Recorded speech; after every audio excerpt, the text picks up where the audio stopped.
Welcome everyone to the final day of this week of the Damage Report. I'm John Rolla. It's a Friday, which means Brett Erlich is in the house. How's it going, Brett Erlich? What up? It's not just that. It is not just that it's a Friday, John. Do you know when you were born? It's just I know. It's really nice of you. Do but you know? Does everyone know? Because not everyone knows. No, not everyone's born knowing John's birthday, but it's basically John's birthday today. It's not. It's tomorrow. Thank you. No, it's very nice of you to acknowledge it. And everyone is really nice to celebrate my 10-year anniversary. But this is basically like if your birthday was the day after Christmas. I no. It's ridiculous. We forgot to buy cupcakes. We forgot to buy cupcakes. We do this every year, John. So it's your turn to turn to your left and burn and blow out the candle. Happy birthday, dear John. Happy birthday to you. That was actually well done. Thank you, Brooke, off camera, I'm assuming. You guys are ridiculous. Okay, thank you. I've never been that stressed out because I was like, he isn't blowing the candle yet. He looked like he was doing it. I can see she's breathing in. It's coming. Anyway, thank you. Do you think we just use lungs around here, John? You got the industrial strength treatment here. You got the duster. Was she not confident she could blow out the candle? There's a whole bunch of crap here. COVID lung? Okay. Well, listen, she's weak. She's a weak. She's a weak young person. I got you a present. So first of all, John's birthday, everyone. I got you a present. I was like, what's the perfect present for John? And I thought that right before the show started, so it was too late. So in exchange, here's a photo of me from 10 years ago if you want it. It's kind of fallen down because it's been in the garage. So you might have to like. Is that the perfect present? I don't know. All I know is I wanted something that would be a cast off from your garage. Yeah. So thank you. It's very nice of you. Okay. Anyways, cheers, John. Happy birthday. Here's the thing. So that's very nice of you. I am going to die though, because there was a very nice breakfast sent to the studio this morning, which was French toast and what looked like an industrial strength cinnamon bun cake. It's very nice of you to send it. But what you need to understand is I got home yesterday, and we'll make this brief because I know we're ostensibly supposed to talk about the news, and we'll do that eventually. I got home last night or yesterday after work, and there were 2 boxes from Amazon for me, which I thought was weird because I hadn't ordered anything. So I open up the first one, it's a small box, and it's a box of Pop-Tarts, but it's like wrapped kind of weird, and the box was a little bit raggedy, and so I thought, oh no, someone has discovered my address and they're trying to lure me into eating something they've injected with some sort of poison. So I set that aside, considering still eating it. The big box though, I opened up and it was every Pop-Tart that has ever existed, box after box after box. And so I thought, is Bart trolling me or something? No, it was my mom. She wants to kill me. My blood is going to be the consistency of the center of a brown sugar cinnamon Pop-Tart after I eat all these. The funniest thing about this to me is the given in this that wouldn't be assumed by other people, but that is John like won't just be able to eat one when he starts. That's what he's not telling you. It's like he knows. It's like most people be like, oh, so every day until these expire, I'll have a Pop-Tart. But John knows, in a man who had Donut Tower on his desk, it'll just get away from him. I'm the same way with goldfish crackers. Like I'll get that big carton and be like, yeah, I'll just take a bite. And then it's just like. By the way, I love the idea, even for comedic purposes, that Pop-Tarts could ever expire. That's hilarious. Anyway, so I'm gonna die. No, I'm bringing some in. People are gonna need to help me with this because I might die. Anyway, thank you for that acknowledgement. It's not like it's one of those big, like, okay, next year it's a big transition year, I guess. When you turn 30 and you enter your 30s, that's a big one. But 29 is like a relatively minor thing. I don't think we should be freaking out about it. So anyway, thank you for that though. And thank you everyone for being here to close out the week. We've got some fun for you pretty much throughout actually. Sophie, you can take many of those Pop-Tarts actually. They have tropical mango. Did you know that? I did not know that. Peach cobbler. Did you know that? I now know that because I've eaten it recently. Anyway, we've got fun throughout, including, of course, the throwing away of the garbage, which is one of the many things I forgot in the now 2-minute transition period we have between shows. We're gonna be throwing out our garbage people of the week and finding out who your garbage person of the week is. So lots of fun all around. We've got robots, we've got vandalism of hate speech, we've got the worst TikTok trends, we've got all sorts of stuff. Hopefully what you've got is the capacity and will to click the like button and share the stream, because that would be awesome. And with all that said, Brett Erlich, are you ready to talk about some news? Yeah, until that shot kicks in, sure. I took a birthday shot. I don't know if you were paying attention. It was I thought not a good idea. I thought you were talking about like Pfizer or something. Anyway, he gets boosted every day. He takes it very seriously. Anyway, with that said, let's jump into this. So Peter, how will the White House spin this? If it is true, as ADP, the paycheck cutter, is suggesting it could be a loss of 300,000 jobs, how's the White House going to put a happy face on that?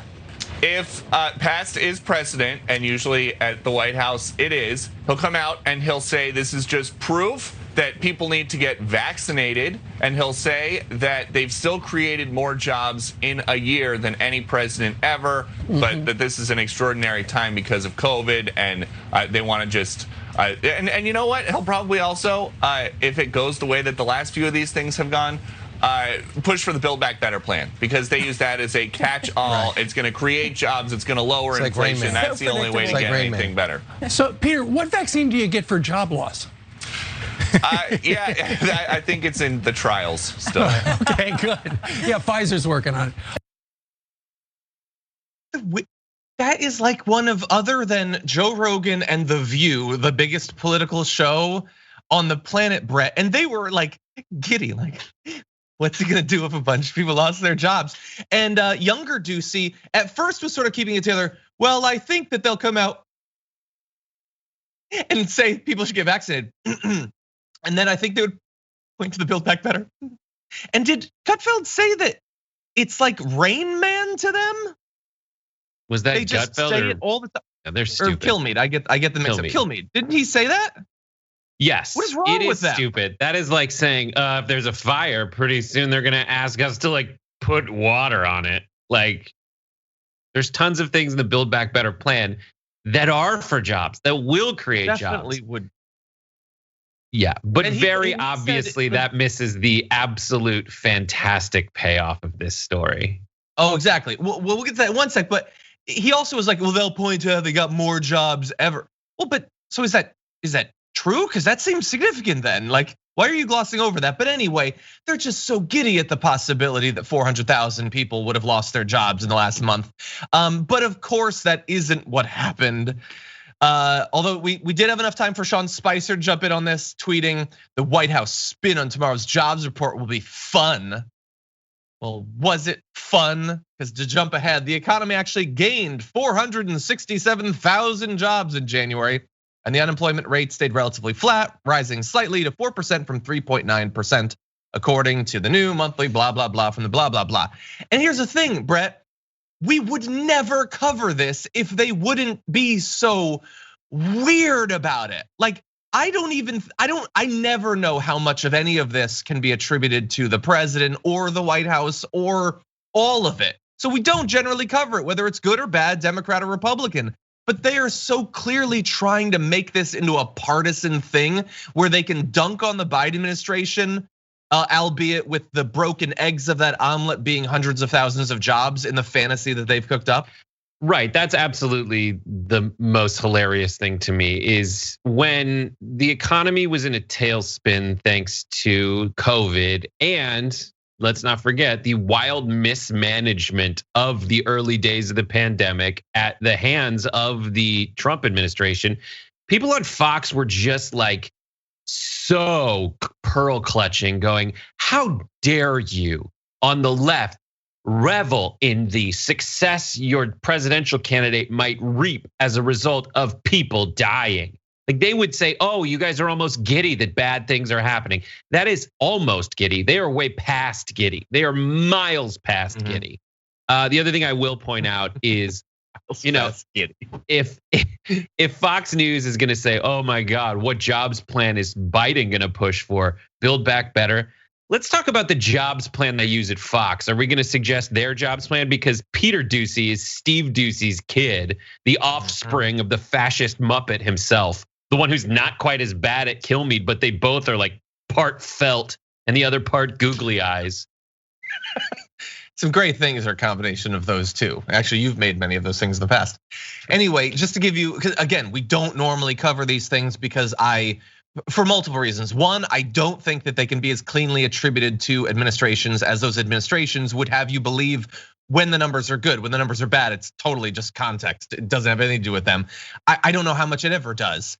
And by the way, these sort of raw aggregations of jobs misses so much about the substance of the jobs that are being gained versus the jobs that might have been lost previously. What are the actual situations in terms of wages and benefits, and what sectors are like? There's huge issues. And demographically, how are the new jobs being, like, is it a representative swath of all of America, or is it now all?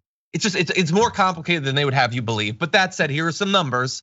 You can see here the 467,000 jobs plotted against some other months, and it has been a lot of jobs over the course of the past 13 months. Over last 13 months has been a lot of jobs. Of course, it is coming after a year of a horrific pandemic, so you would expect that there would be more hiring too. So again, I don't know how much can be given to him.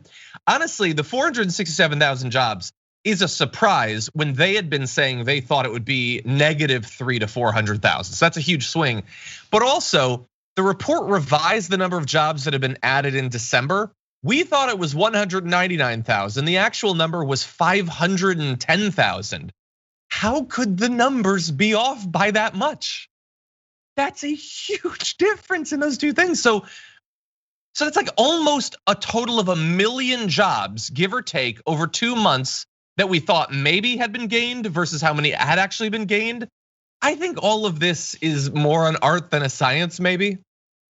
Yeah, I don't know. They never tell you who's entered and left the labor market. They don't tell you, as you were kind of indicating, like the quality of these jobs. Are they full-time? Are they part-time? As we know, the unemployment rate has to do with people who are actively seeking jobs and people that are in the labor market, discounting. It depends on which one they're using, like all kinds of frictional unemployment that they're just like, people will be in a job in a second. But I don't know. I don't know the full takeaway, but I love this weird football spiking and goalpost like establishment the day before.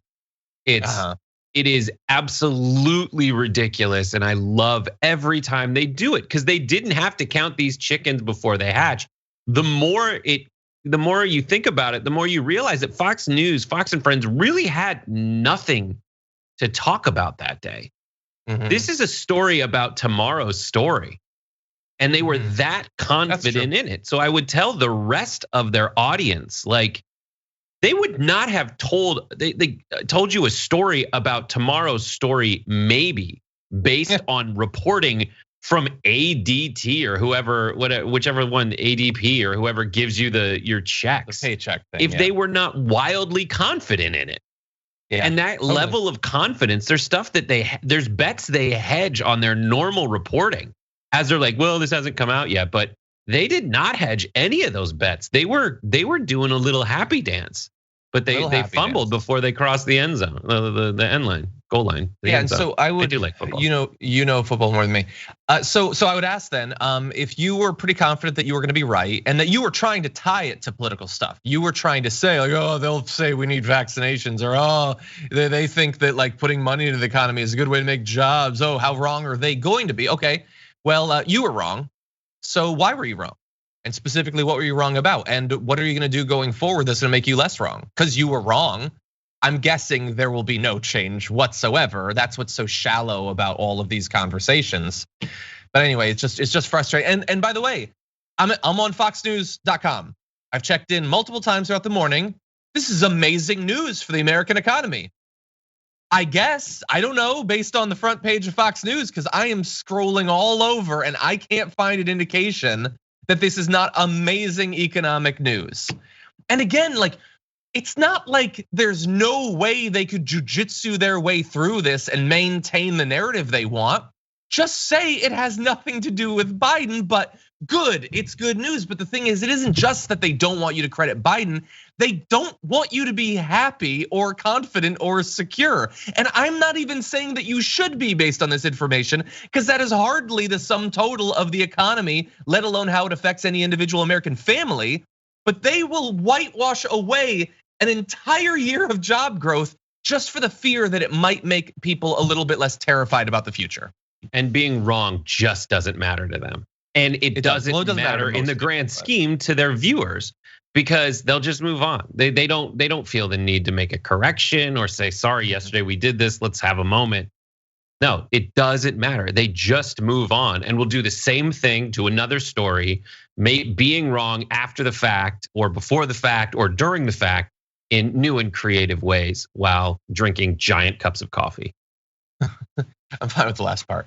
Yeah, I assumed when we were planning the damage report early on that there was going to be more coffee on it, but I've never felt comfortable drinking on camera. We really need to change that. How do the Morning Joe people do that? That's like their one big skill.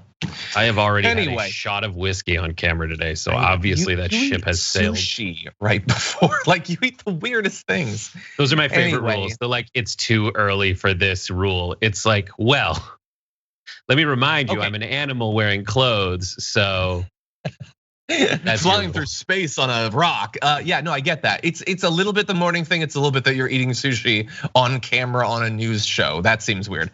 Anyway, we are miles past giddy, and so we're gonna take a little break. We're gonna go read some of your comments, but we've got way more where that came from, so don't go anywhere. We'll be right back.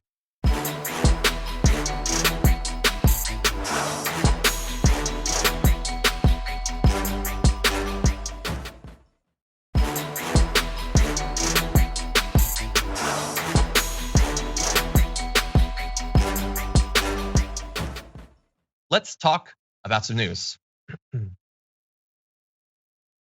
GETTR is in a bit of trouble. This is the right-wing focused social media site that the former Trump guy Jason Miller launched. Well, insiders are now leaking information that it's being run, get this, poorly.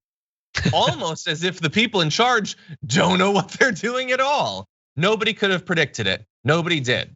Anyway, 3 former employees of GETTR said that the pro-Trump site may be vulnerable to security threats after 13 staff members, including the company's chief information officer and chief information security officer, were laid off less than 3 months after they were hired. Now, that is not necessarily that terrible. Maybe they were bad at their jobs. They were hired by Jason Miller. They almost certainly were. The issue is that they haven't been replaced. I don't know much about apps or social media platforms or anything, but I think that if you like initially hire chief security officers, it's because you think you need it for something and you should replace it. Like if pipes go bad in your house, they were probably there for something. I feel like you should replace it with a new pipe. Brett, what do you think? Maybe you know more about business than me. Oh, I love it. I love stories like this. It's like, you know what? It's kind of a cynicism test. You look at the way things are happening, you see a news peg, you're like, maybe I'm just too cynical. Maybe the people who run this are career people who know what they're doing and it's gonna be run well. Maybe I'm the a-hole. And then you see that every single one of your suspicions panned out. Like I probably had the same confidence about GETTR being horribly run and a total grift. About the same level of confidence as Ducey had saying the jobs report's gonna be bad tomorrow. The difference was I'm right. When they're like going and poaching Nunes to run a social media company, and he just lost a lawsuit to a fictional cow. Like you might be running your thing wrong. Like it's all you might be a redneck jokes about people who are on GETTR. It's you might be right to be biased. We gotta set that up as a segment. Anyway, let's give you some more information. So this is a former top employee. I don't know if it's one of those positions that we listed. It's anonymous.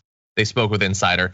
They said, in all honesty, in all my years of doing cybersecurity, I've never seen a company this poorly run, from business operations all the way to IT. It looks like a high school operation. And somewhere in Florida, Matt Gaetz's ears just perked up. Anyway, get him, John. Get her. Anyway, so up until now, like you probably aren't that familiar with GETTR unless you're a right winger fleeing Twitter, or you're like a post-left liberal just dabbling in other platforms. Anyway, up until now, GETTR's most prolific users include former Secretary of State Mike Pompeo, which is a big get. Fox News host Sean Hannity and Joe Rogan, who earlier this year slammed the platform and accused it of boosting his follower count.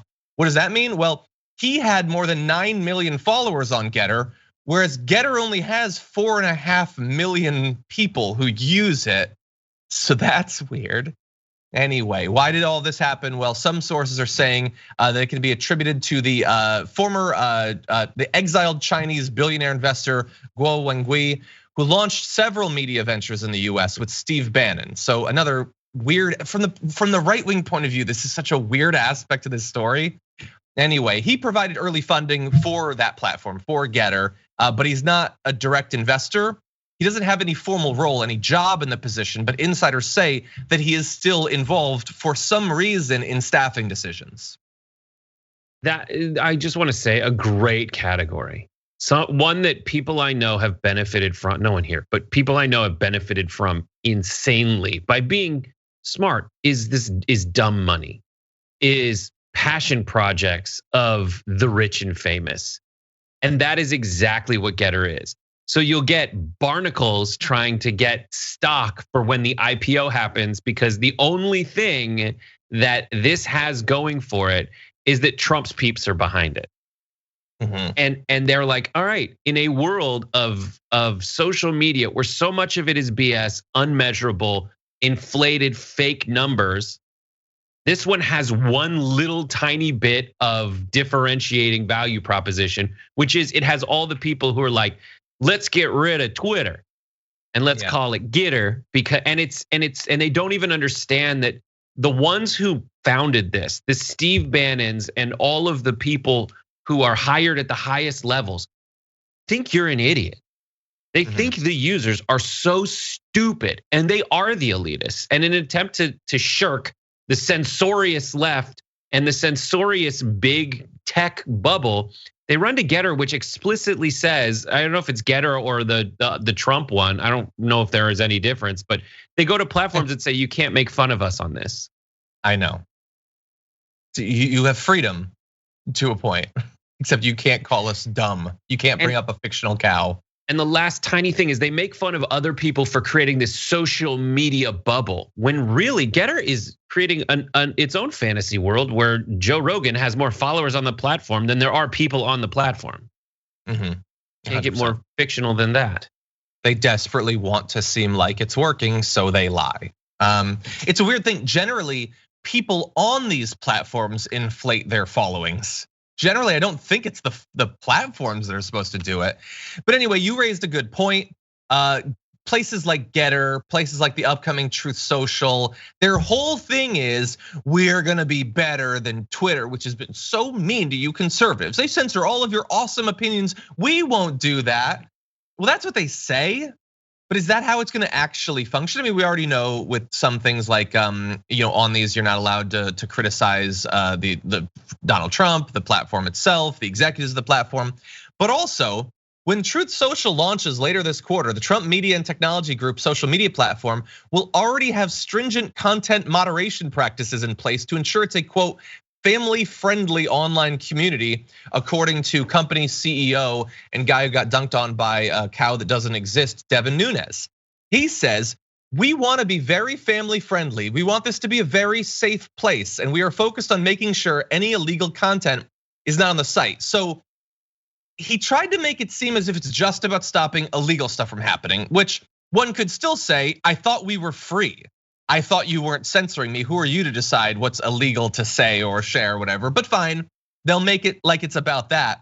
But the firm that they hired, I think it's called Hive, to manage this process, They say that their artificial intelligence automatically filters posts featuring nudity, drugs, violence, hate speech, spam, and bullying, but won't block political talk or misinformation. Because as we all know, there has never once been any crossover between political talk and misinformation with hate speech, spam, bullying, calls to violence, or anything like that. What do you mean you can't talk about drugs? Drugs are a political issue. There's misinformation about drugs. How is this supposed to work in practice?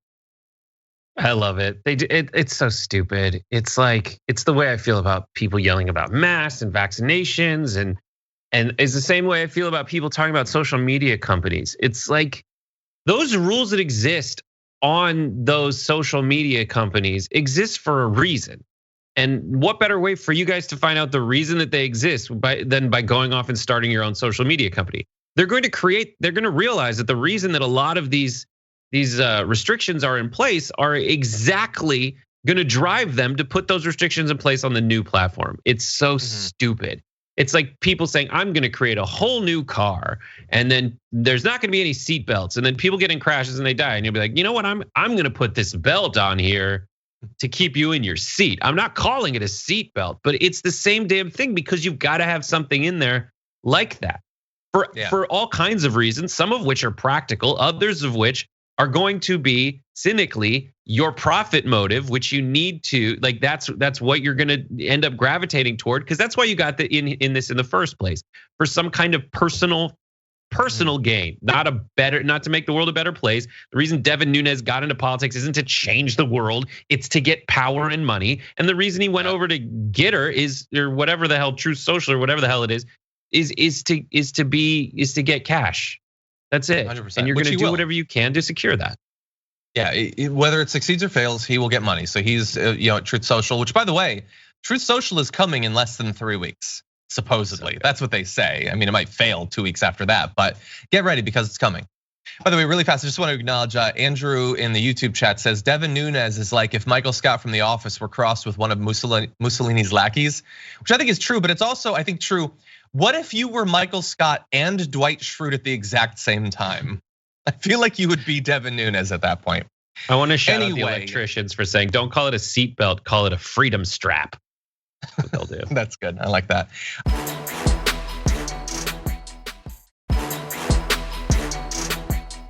So we're gonna jump into a topic that, look, it's my show. That's what it is. Are you gonna leave? Are you really gonna leave? I don't think you're gonna leave. We're gonna talk about this. You're gonna understand in about a second. Let's do it. There's a big issue with the mail service's plans to renovate and update their fleet of vehicles. Actually, multiple issues. So let's start from the beginning. Last February, the Louis DeJoy-led USPS awarded a 10-year contract to produce vehicles to Oshkosh Defense. They were to produce up to 165,000 trucks, the largest effort in literally decades to replace the aging fleet of the post office. Oshkosh plans to produce the vehicles in South Carolina, a state with some of the most anti-union labor laws in the country. So that's a big issue. That's not the biggest issue though, nor the fact that they were chosen rather than, let's see, the Workhorse Group, which produces electric vehicles and is based in Cincinnati. So they decided to go with Oshkosh Defense.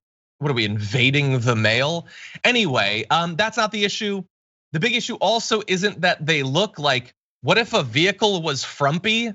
Let's take a look at this. It's just, it's fine. It's Toy Story 1, dude. That's why where this is it was a made. character from Cars? This was designed in Pixar in 2000, maybe 1995.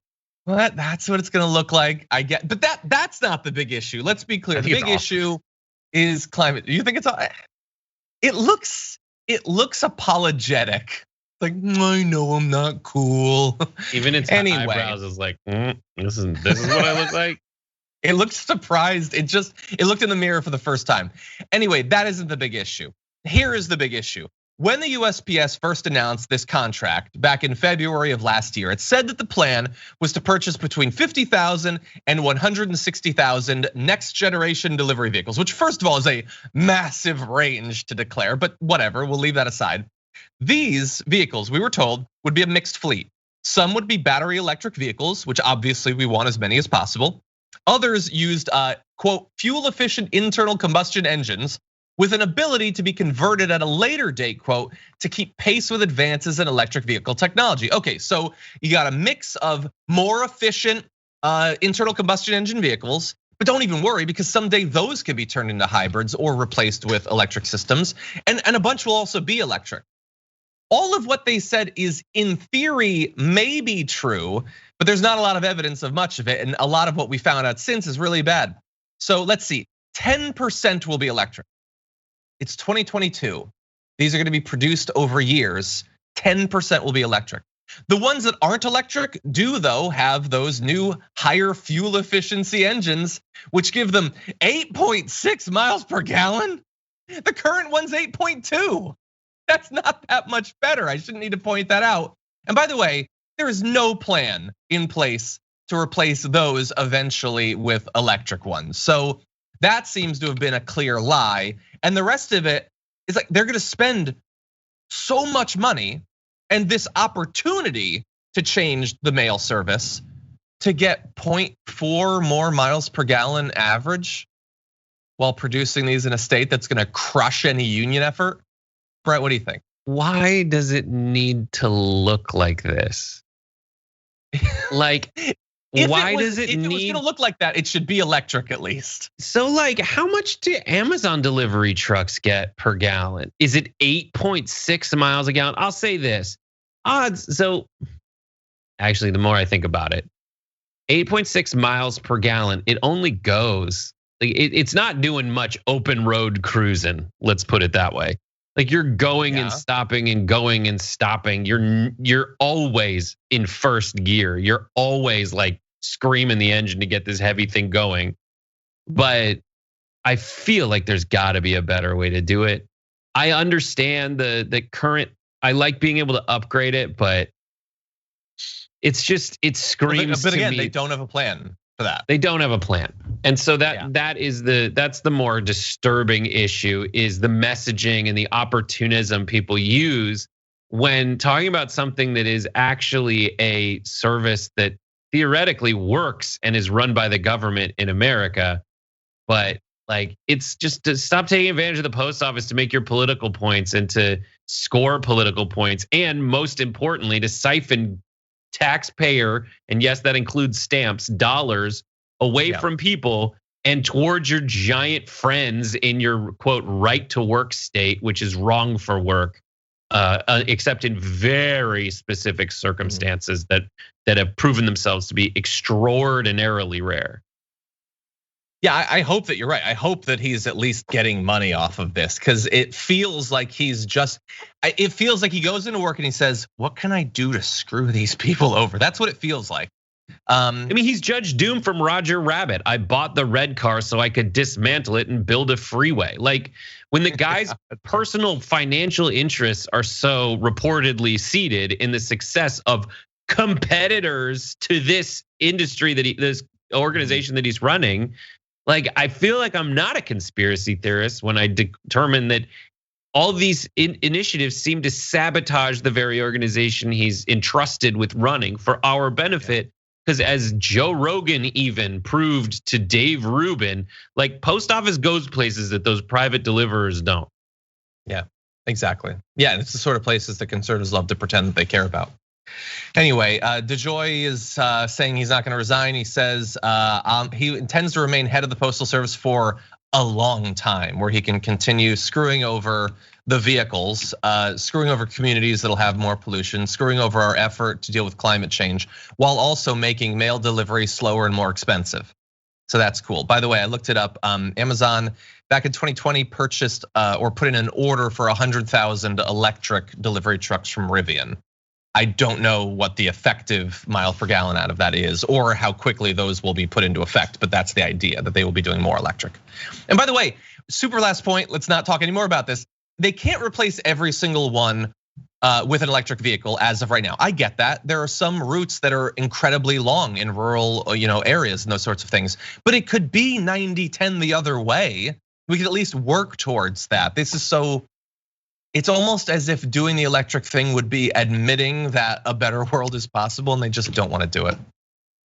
Anyway, with that said, we're gonna go into our second break. When we come back, we're gonna turn from electric vehicles to robot dogs after this.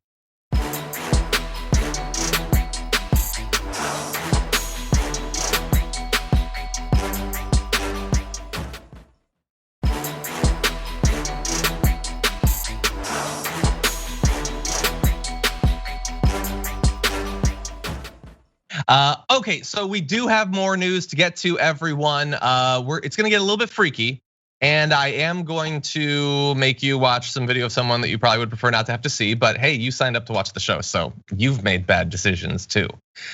So with that said, let's jump into this video.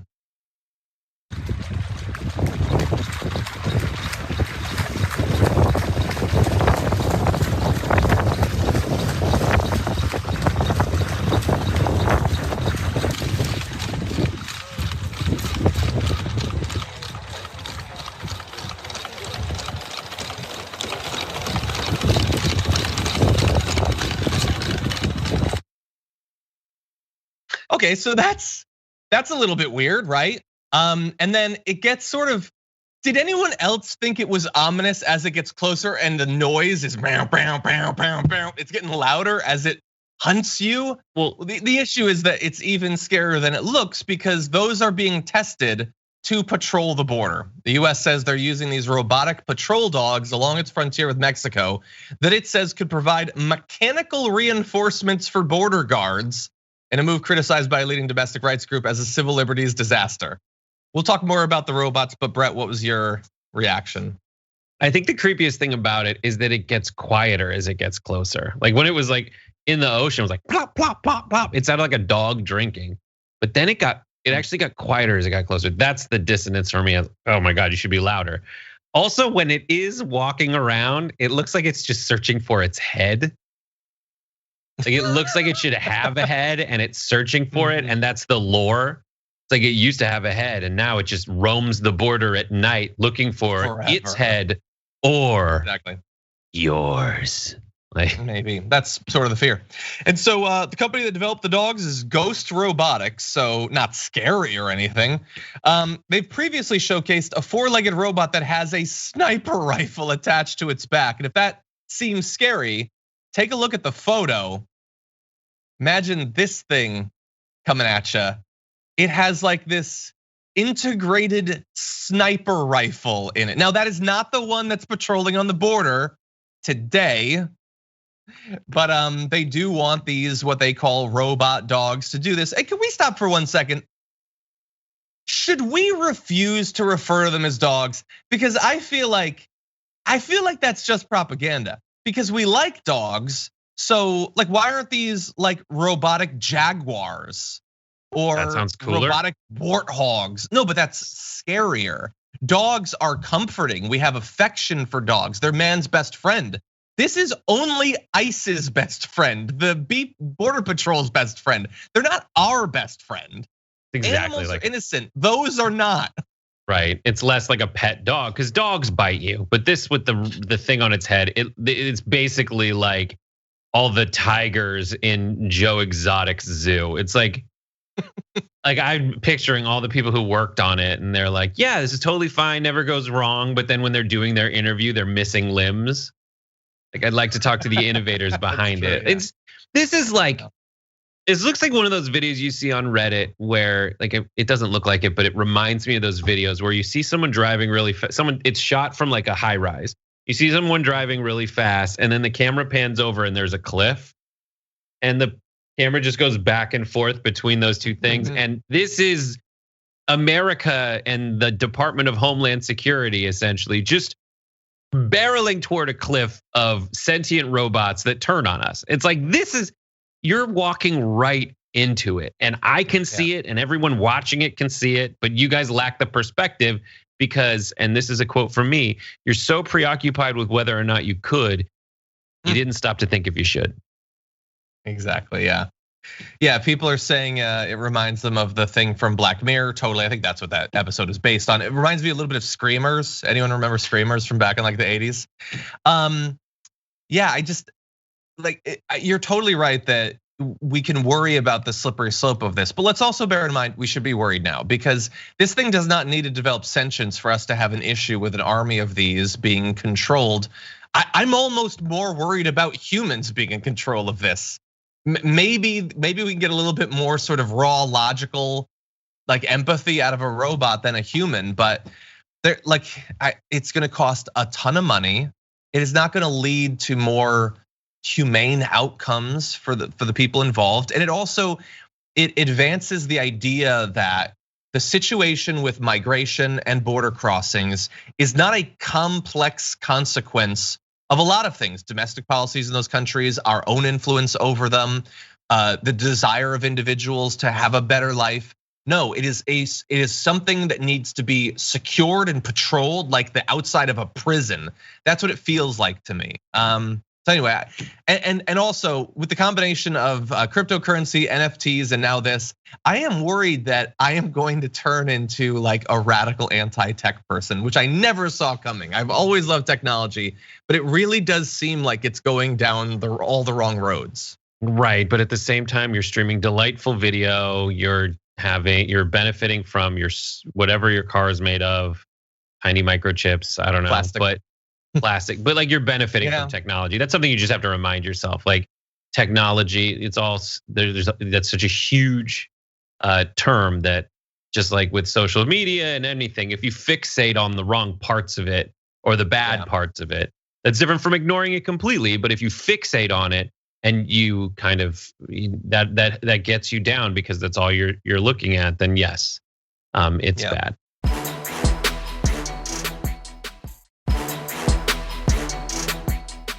Yeah. But honestly, John, let me tell you about NFTs and how they're the future. No, I would prefer not. Okay, so before we jump into our last story of the hour, I'm gonna catch up on a few of these comments. Let's see. May Money to Building. Hey, May Money says, happy birthday, John. Your mom stole my gift idea. I also agree, 29 is very meh. I turned 30 this year, weird. Have a great B-Day weekend. Well, thank you. Just let it go, John. Just let it go. Just let it pretend. Brett, do you I'm gonna turn 30 do you ever in March. Shut up. Do you ever start to get like mad when you think about really young people? Like I did the show yesterday with Sabrina, and JR and I were talking about birthdays because his birthday just happened, and how he was surprised at how old I was. And then I said, yeah, and I think about like people that do like the same thing, like Sabrina, who's like 17 or something. Do you ever like get mad? Like, how dare they? No, I don't. I should. I'm surprised that I don't, because we're working. I've met a lot of like young, vibrant humans. Like, we have producers that are coming in. They're just getting started in their careers, and I should dislike them because they have their stuff way more together than I did when I came out of college in my first job. I should be angry and spiteful, but you gotta view your life in the light of the sunset and learn to pass the eternal recurrence test. You really have to like Blade Runner. No, it's. I think are you Blade Runnering me? Maybe. Anyway, and no, I did not, or I'm not about to turn 40. I can say that and refuse to say anything else. Anyway, with all that said, I will find a way to drain the life force from people younger than me. I'm working on the technology, and I think I can make it happen. Combination of tech and magic, whatever it takes. Anyway, with that said, everyone, thank you for being so nice to me today. You've all given me the present of your welcome. I've got a present for you. Take a look at this video.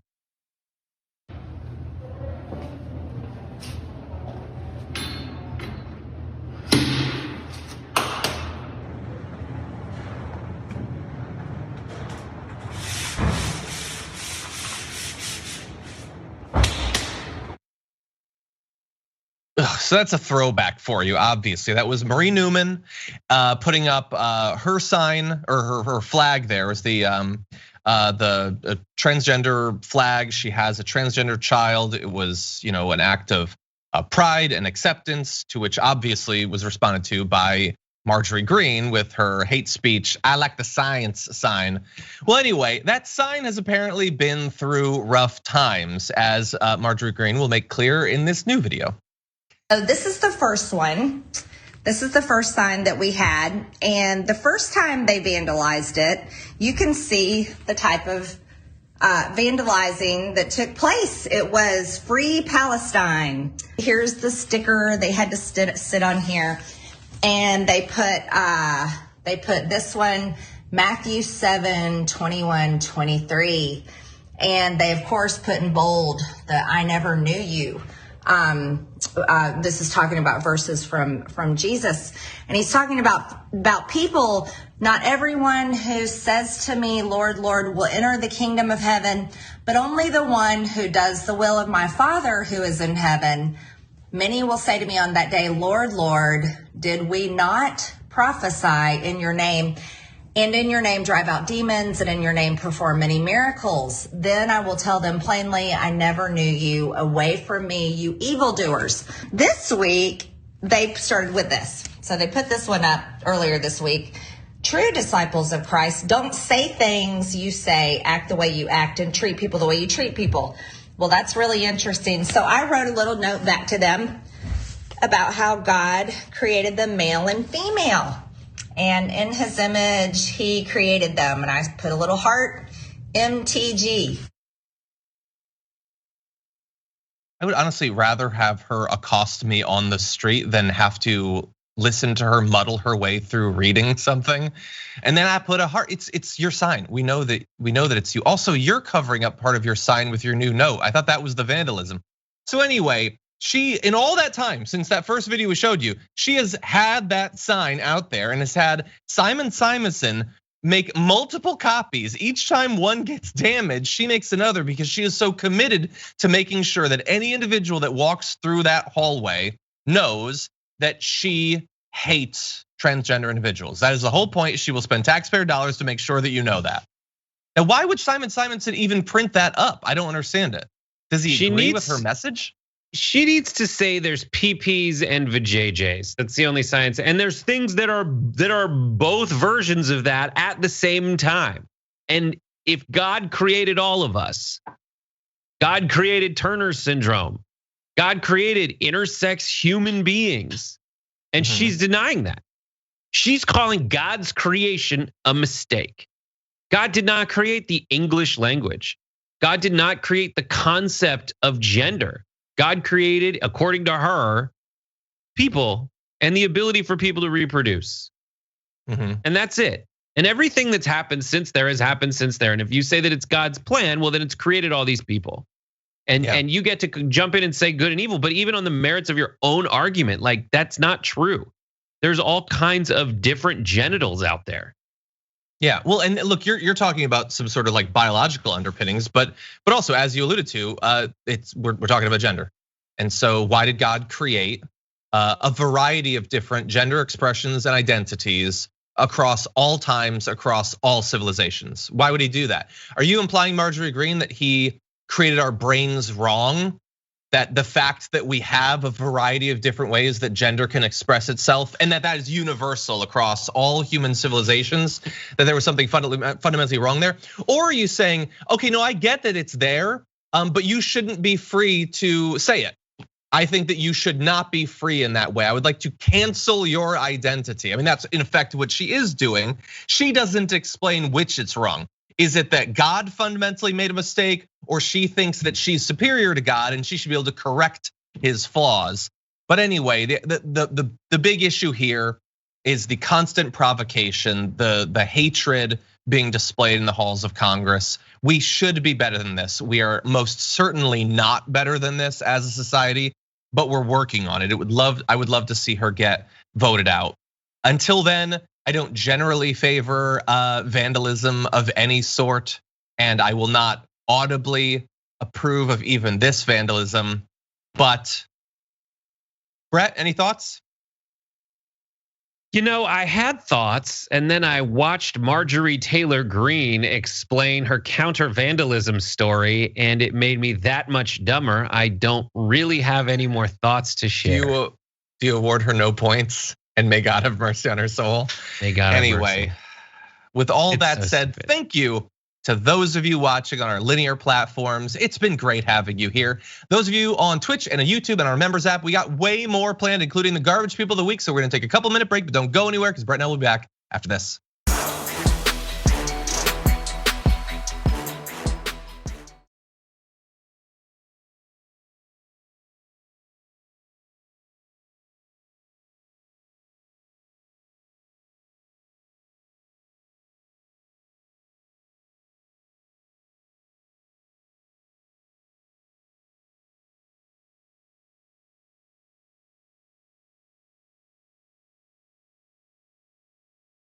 Thanks for listening to the full episode of The Damage Report. Support our work, listen ad-free, access members-only bonus content, and more by subscribing to Apple Podcasts at apple.co/TYT. I'm your host, John Adarola. I'll see you soon.